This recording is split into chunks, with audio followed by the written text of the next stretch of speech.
Look at the most famous photograph from World War II. The flag raising on Iwo Jima, 5 Marines and a Navy corpsman, straining to push the stars and stripes into the volcanic rock of Mount Suribachi. You have seen this image 1,000 times. But there is one detail almost nobody notices. On the hip of the Marine, to the far left of the frame, strapped to his web belt, is a knife. 7 inches of carbon steel in a leather sheath. It did not have a fancy name. It did not come from some legendary swordsmith. It came from a small cutlery company in upstate New York that got its name from a barely legible letter about a bear. That was 1945. By then, Marines did not even call the knife by its official military designation. They just called it the car bar, and it had already become a legend. So how does a knife with a name that sounds like a candy bar end up as one of the most iconic weapons in American military history? The answer starts in a place you would never expect. A tiny town in the hills of northwestern Pennsylvania called Tidiout. Population barely over 1,000. In 1897, a group of 38 men pooled their money and formed a small company called the Tidiout Cutlery Company. Their plan was simple: make pocket knives, sell them to locals, maybe turn a profit. The plan did not work. Within 2 years, the company was broke and dissolved. Not exactly the origin story you would expect for one of the most battle-tested blades in history, but a young man named Wallace Brown saw something in the wreckage. Brown came from a family already tangled up in the American cutlery trade. His grandfather was Job Case, a name that might ring a bell if you know anything about knife making. The Case family is cutlery royalty in the United States. Wallace and his brother Emerson already ran a razor jobbing operation out of Little Valley, New York, just down the road. In January of 1902, Brown purchased the leftover assets of the Tidiout Cutlery Company and reorganized the business under a new name, the Union Razor Company. He started manufacturing razors and knives out of the same old factory, using the same worn equipment, building on the bones of a failed business. Within a few years, Brown had stabilized operations and expanded the product line well beyond razors. Hunting knives, pocket knives, utility blades. By 1909, the company name no longer made sense, so Brown and his board renamed it to match its broader ambitions: the Union Cutlery Company. Then, in 1911, the city of Olean, New York, came calling with an offer that was hard to refuse. Tax incentives, donated land, a new building, everything a growing manufacturer needed. Brown took the deal, relocated the entire operation across the state line from Pennsylvania into New York, and by 1912, Union Cutlery was cranking out knives from a brand new factory on North 9th Street in Olean. At that time, Western New York and Northwestern Pennsylvania were home to over 30 knife companies. It was the American Cutlery Belt. Most of those companies would not survive the century. Union Cutlery would. Now, here is the detail that everyone remembers about this company, even if they do not know anything else. Sometime in the early 1920s, Wallace Brown received a letter in the mail. It was from a fur trapper somewhere out in the wilderness. The handwriting was terrible. The spelling was worse. But the gist of the letter was clear. The trapper had been out in the field when his rifle jammed. A wounded bear attacked him, and the only thing he had left was his knife. A Union Cutlery knife. He used it to kill the bear. The only legible part of the trapper's scrawled description of the event read, roughly, KABAR, a phonetic fragment of the phrase, kill a bear. Someone at the company liked it. They liked it enough to stamp it on every knife they made. By 1923, car bar was an official trademark. This decision seemed small at the time. It was not. For the next 2 decades, Union Cutlery kept making hunting knives, pocket knives, and utility blades under the car bar brand. They were a solid, respectable company. Nothing more.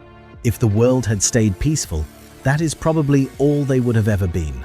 A regional knife maker in a small New York town. But the world did not stay peaceful. On December 7th, 1941, the Japanese bombed Pearl Harbor. The United States entered World War II, and everything about the Ka-Ba story changed overnight. Here is the problem the military was facing. American soldiers and Marines were being sent into combat with the same knives their fathers had used in World War I, the Mark I trench knife. It had a thin blade, a clunky brass knuckle guard, and a handle that made it nearly impossible to use for anything other than stabbing. You could not pry open a crate with it, you could not cut rope, you could not dig a foxhole. And in the jungles of the Pacific, where Marines were fighting in dense vegetation against an enemy that specialized in close-quarters ambush tactics, the Mark I was practically useless for everyday survival tasks. Marines started buying their own knives. Units pooled funds to purchase civilian hunting blades from companies like Western States Cutlery.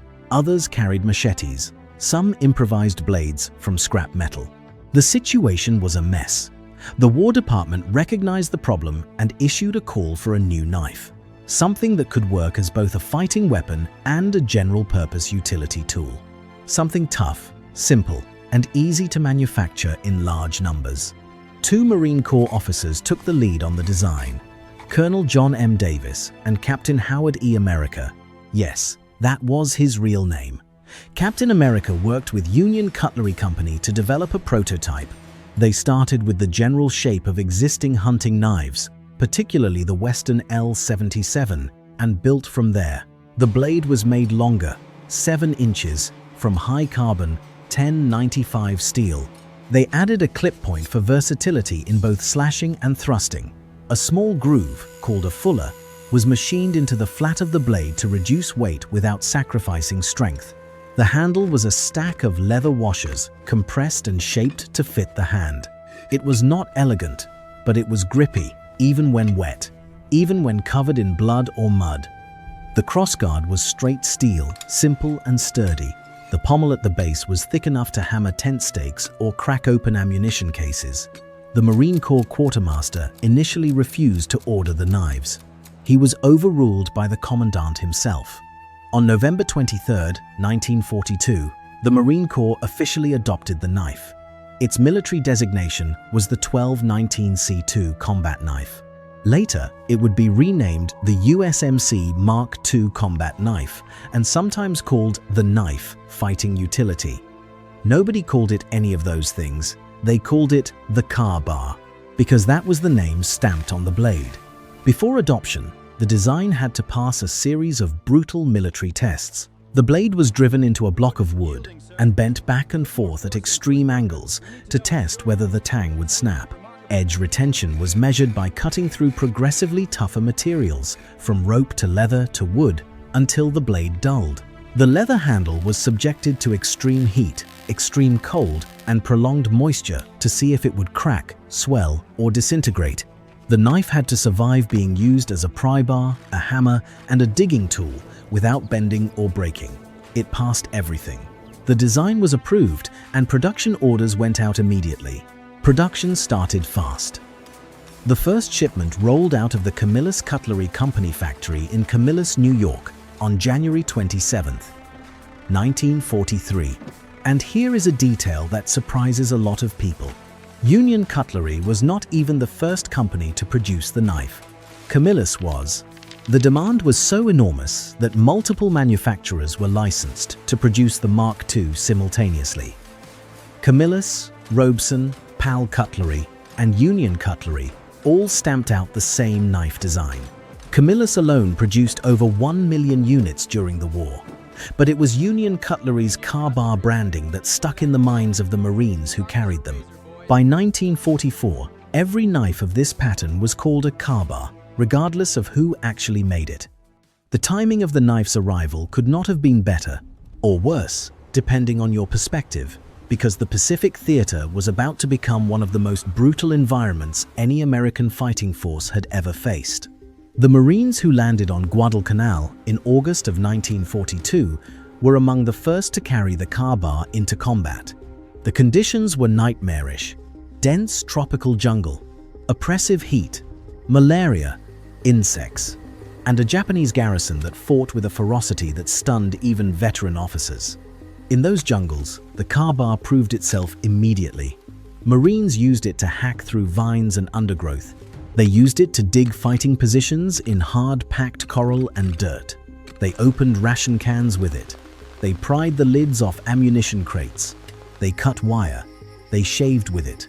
And when Japanese soldiers infiltrated their perimeters at night, they fought with it.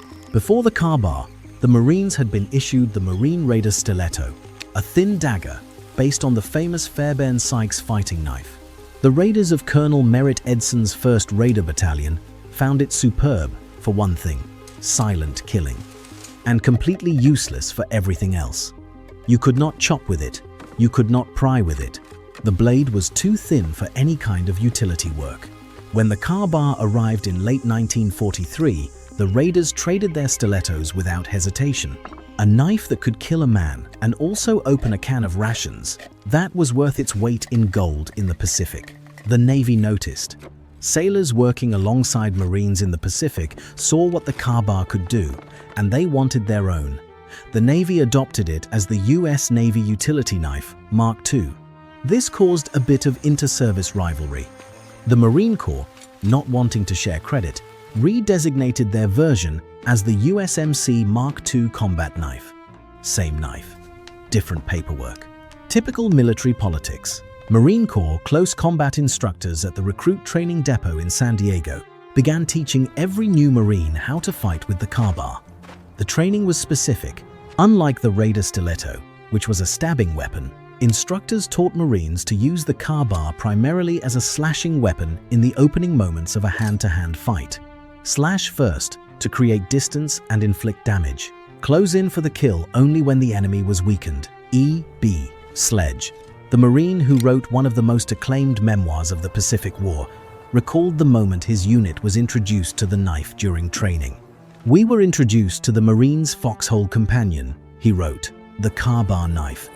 That phrase, foxhole companion, tells you something about how Marines thought of this blade. It was not just a weapon, it was the thing sleeping next to you in the dirt. The Ka-Ba went everywhere the Marines went. Tarawa, Saipan, Peleliu, Okinawa, and then, in February of 1945, Iwo Jima. The battle for Iwo Jima lasted 34 days.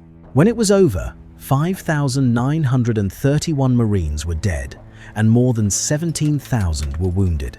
Out of 21,000 Japanese defenders, only 216 survived to be taken prisoner. Admiral Chester Nimitz said that on Iwo Jima, uncommon valor was a common virtue. Private First Class Clarence Garrett of the 28th Regiment, 5th Marine Division, landed on the black volcanic sand of Iwo Jima on February 19, 1945. A photograph captured him crouching low, rifle at the ready, with a Ka-Ba strapped to his belt.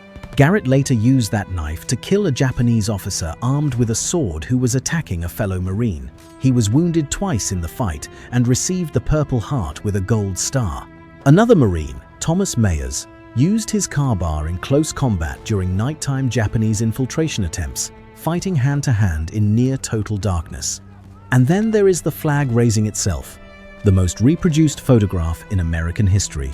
Joe Rosenthal's shot of 6 men pushing the flag into the summit of Mount Suribachi. Look closely at the Marine on the far left of the frame. On his hip, in a leather sheath, is a Ka-Ba. The knife had become so inseparable from the Marine Corps identity that it appeared in the single most defining image of the entire war. Pay attention to what happened next, because it explains how a wartime tool becomes something closer to a sacred object.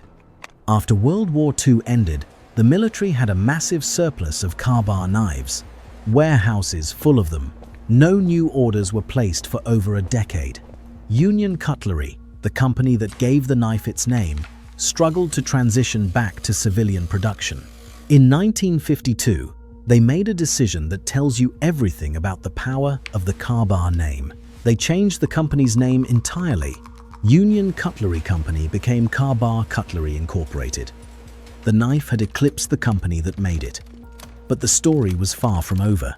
When war broke out in Korea in June of 1950, surplus Ka-Bas came out of storage and went right back to the front lines. Marines carried them through the frozen mountains around the Chosin Reservoir, where temperatures dropped to 35 degrees below zero. and through the brutal urban fighting at Incheon and Seoul. The knife had been designed for tropical jungle warfare, but it performed just as well in conditions its creators never imagined.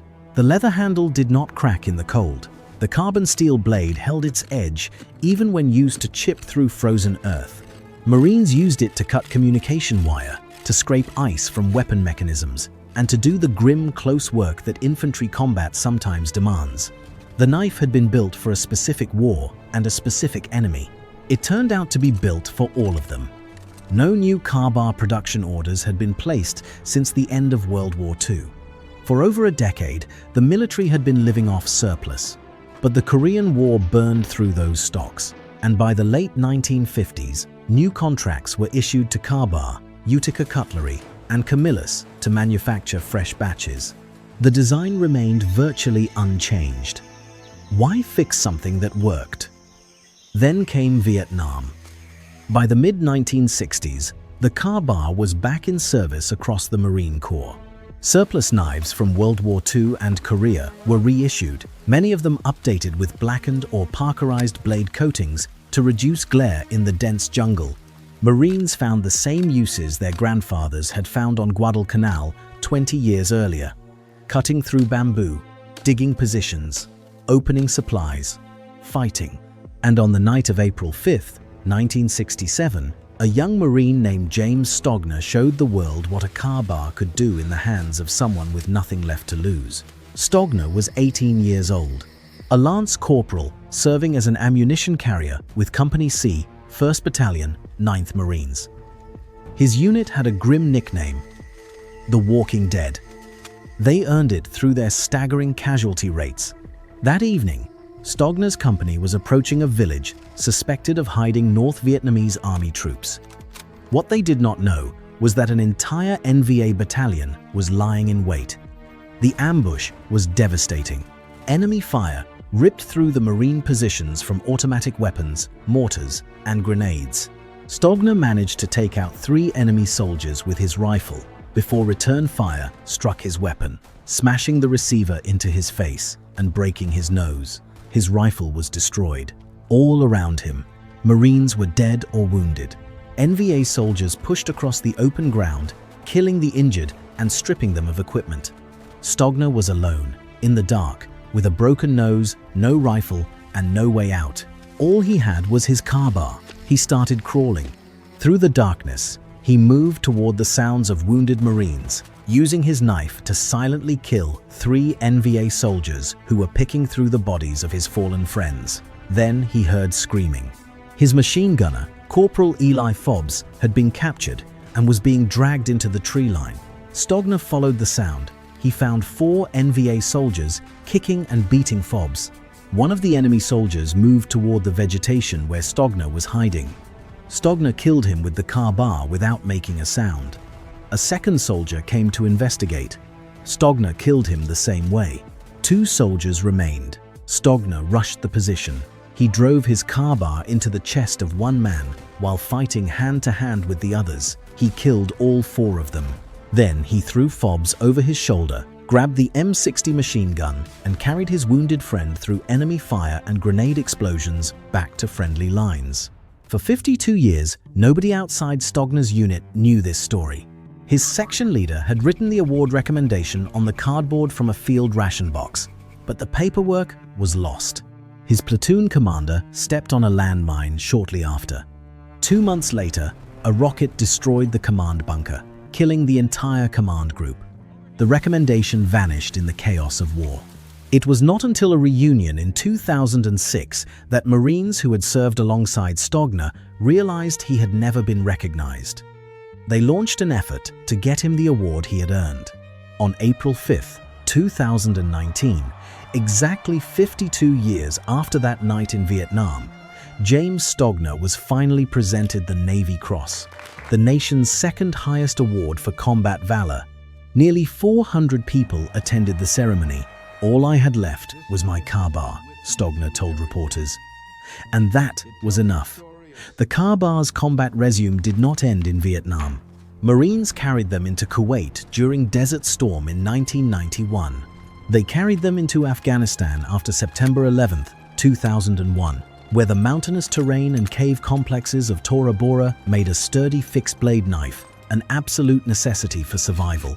They carried them into Iraq in 2003, where urban combat in Fallujah and Ramadi brought the knife back into close-quarters scenarios that felt uncomfortably familiar to anyone who had read about the Pacific Island campaigns. The knife was never officially reissued for these conflicts.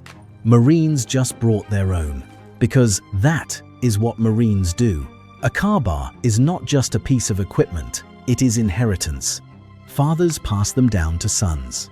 Retiring Marines receive engraved car bars as going-away gifts. The Marine Corps still uses a car bar to cut the ceremonial birthday cake at celebrations every November 10th, a tradition that connects every living Marine back through every conflict to the first men who strapped this blade to their belts. The company itself went through turbulent times that would have killed most brands. After Danforth Brown, son of founder Wallace Brown, died in 1960, at the age of 52, the Brown family dynasty that had led the company for 6 decades came to an end. The family sold car-bar to 2 Olean businessmen, who flipped it to a group of entrepreneurs who ran it into Chapter 11 bankruptcy. A company called Coal National Corporation out of Cleveland, Ohio, bought it out of bankruptcy in 1966. For a while, things stabilized. Then Coal National went bankrupt too. In 1982, the car-bar product line was purchased by American Consumer Products and moved to Solon, Ohio. For the first time in its history, car-bar knives were being made outside of Western New York. That exile lasted 14 years.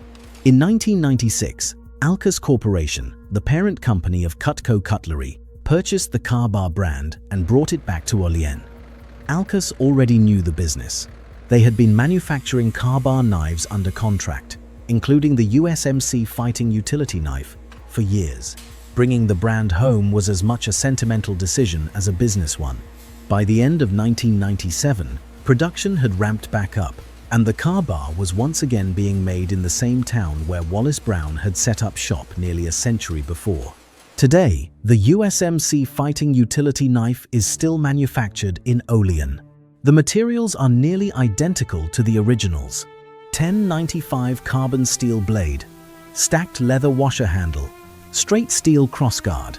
It weighs about 11 ounces, measures just under 12 inches overall, and costs less than $100. For a knife with this much history, that feels almost absurd. You can buy one right now and hold the same design that Clarence Garrett strapped to his hip before landing on Iwo Jima.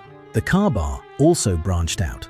The company now makes dozens of knife models, from tactical folders to short utility blades to a version adopted by the United States Space Force. But the original Mark II, the USMC fighting utility knife, is still the one people think of when they hear the name. It is still the one tattooed on the arms and legs of Marines who carried it into places most of us will never see. Think about the odds of this story for a second. A cutlery company that almost went bankrupt before the 20th century even started. Saved by one man buying the scraps. Named after a half-legible letter from a fur trapper.